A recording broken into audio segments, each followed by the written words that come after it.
আচ্ছা, আপনার কাছে কি এই ভিডিওটি দেখার জন্য একটু সময় হবে? প্রিয় দর্শক, আপনি কিন্তু অনেক ভাগ্যবান হবেন যদি ভিডিওটি সম্পূর্ণ দেখতে পারেন।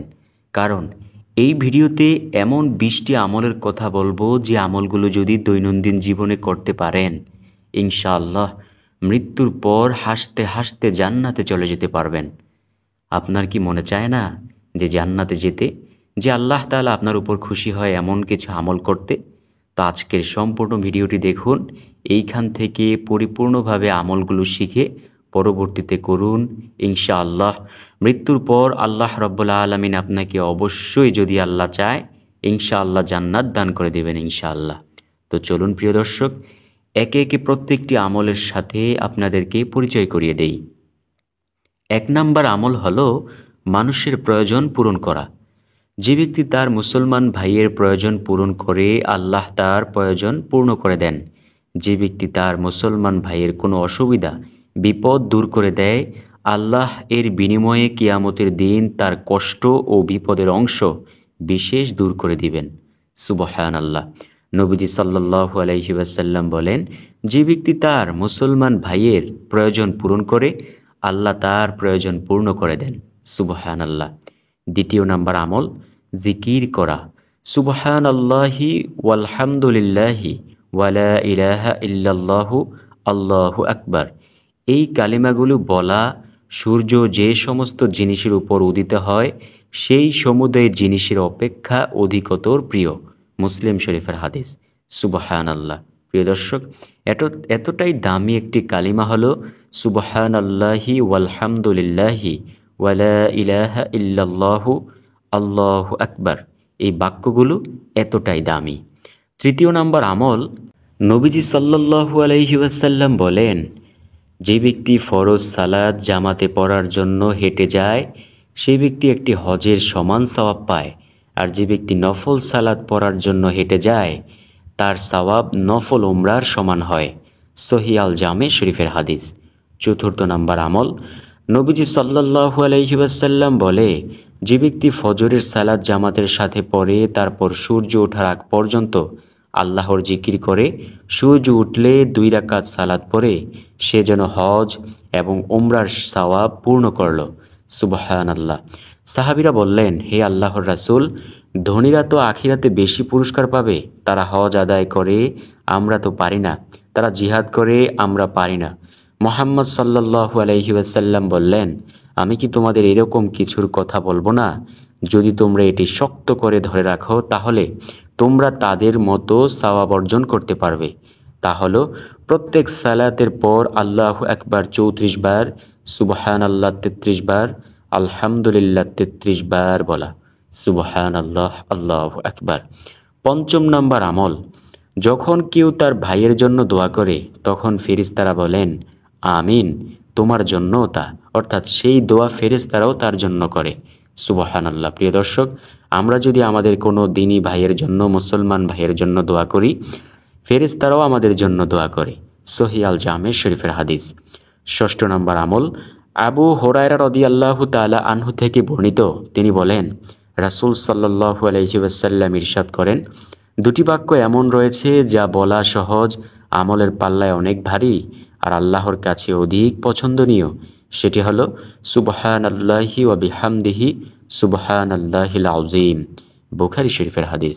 প্রিয় দর্শক, তাই আমরা বেশি বেশি পাঠ করব সুবহানাল্লাহি ওয়া বিহামদিহি সুবহানাল্লাহিল আযীম। বুখারী শরীফের হাদিস। 7 নাম্বার আমল, সাদকায়ে জারিয়া। রাসূল সাল্লাল্লাহু আলাইহি ওয়াসাল্লাম ইরশাদ করেন, যখন মানুষ মারা যায় তখন তার আমল বন্ধ হয়ে যায়, কিন্তু 3টি জিনিস বন্ধ হয় না।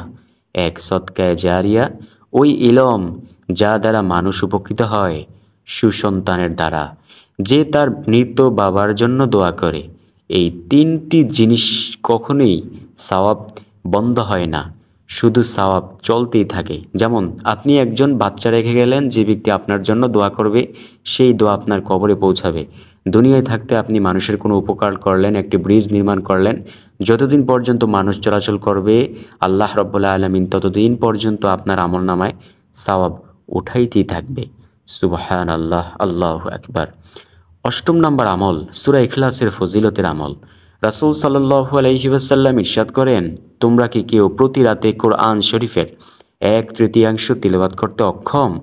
তাহলে সে প্রতি রাতে সূরা ইখলাস পড়বে, তাহলে কোরআনের 1/3 তিলাওয়াতের সওয়াব পেয়ে যাবে। মুসনাদে আহমদ শরীফের হাদিস। নবীজি বলেন, যে ব্যক্তি 3বার সূরাতুল ইখলাস পাঠ করলো, আল্লাহ রাব্বুল আলামিন পবিত্র কোরআনুল কারীম সম্পূর্ণ খতম করার সমান সওয়াব তাকে দিয়ে দিল। আল্লাহু আকবার। 9 নম্বর আমল, রাসূল সাল্লাল্লাহু আলাইহি ওয়াসাল্লাম ইরশাদ করেন, জনসম্মুখের তুলনায় লুকিয়ে নফল নামাজ পড়ার মধ্যে 25 গুণ বেশি সওয়াব। নবীজি সাল্লাল্লাহু আলাইহি ওয়াসাল্লাম শুধু ফরজ সালাতটুকু মসজিদে আদায় করতেন, বাকি সুন্নত নফল এগুলো ঘরের মধ্যে পড়তেন। আল্লাহু আকবার।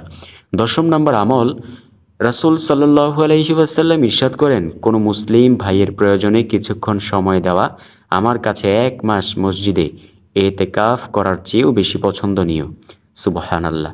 11 নম্বর আমল, রাসূল সাল্লাল্লাহু আলাইহি ওয়াসাল্লাম ইরশাদ করেন, যদি কোনো ব্যক্তি রাতে শয়নকালে এই নিয়ত করে যে সে রাতে উঠে নামাজ পড়বে, কিন্তু প্রচণ্ড ঘুমের কারণে সকাল হয়ে যায়, তাহলে সে তার নিয়ত অনুযায়ী নামাজের সওয়াব পেয়ে যাবে, আর ঘুমটা আল্লাহর পক্ষ থেকে তার জন্য সদকা স্বরূপ হবে।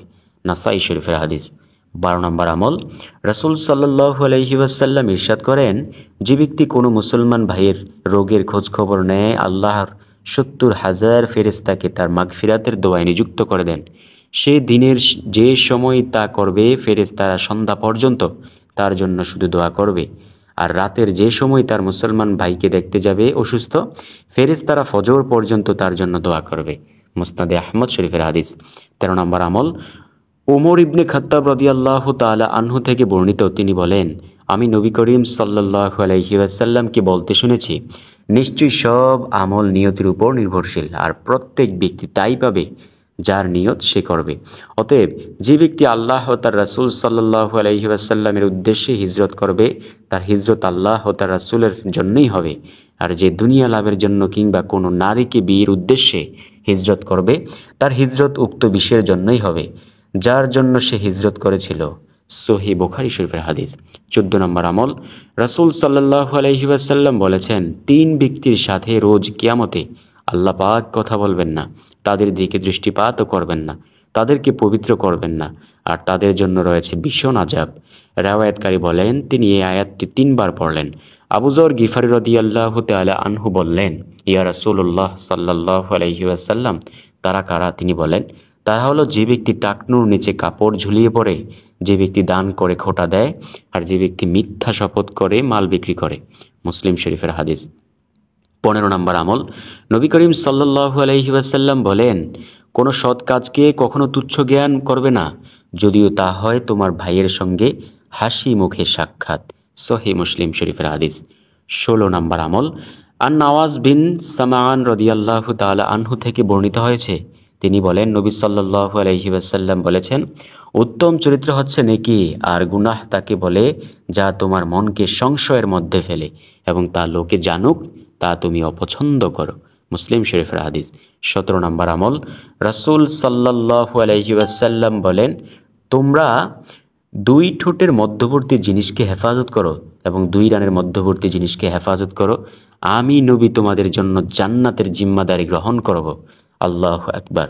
18 নম্বর আমল, রাসূল সাল্লাল্লাহু আলাইহি ওয়াসাল্লাম বলেন, অন্ধকারের মধ্যে যাহারা মসজিদে বেশি বেশি যাতায়াত করে, কিয়ামতের দিনের জন্য তাহাদের পূর্ণ নূরের সুসংবাদ দাও। আল্লাহু আকবার।